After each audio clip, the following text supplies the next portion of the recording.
The real estate as an investment, I looked at Lagos and then began to study what is the area where I can position myself and develop investment around properties. For Lagos and Nigeria generally, it's one of the major challenges that we have.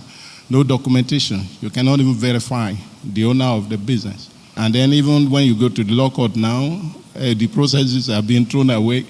If you have a CFO, it's not a guarantee that you are on a standing ground. Where's the source? They will ask you, what's the origin of that CFO?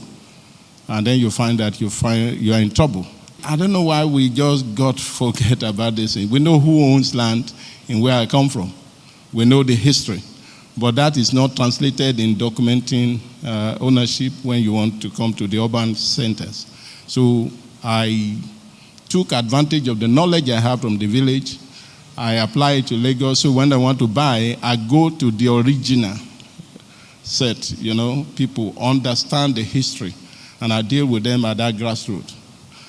So by the time you clean it up, the young middle-class people will run to come and acquire it. So we have done that successfully, and then that has helped us a lot. There are a lot of challenges which I mentioned about the property. Apart from the registration, there is no plan. Most of the government, the plans that they have, after 3 years, and say this is residential, don't believe them. Okay, 2 years thereafter, it becomes what? Commercial. So you can't build on that except you just want to make money. Okay, so what we have done is for us, as for a person, I have looked at it purely from an investment position.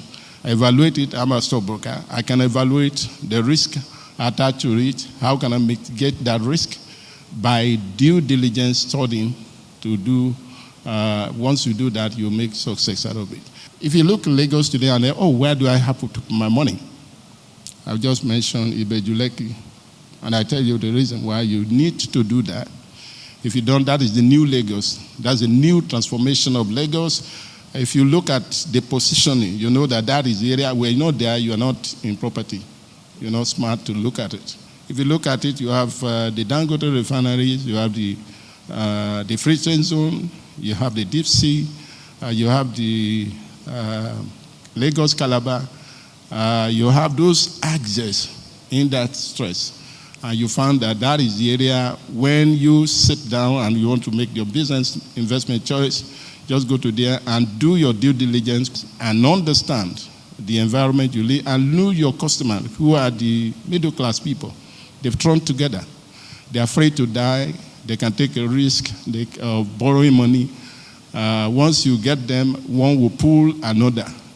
I'm telling you, if he buys today, he's going to call his friend, I bought it from this place.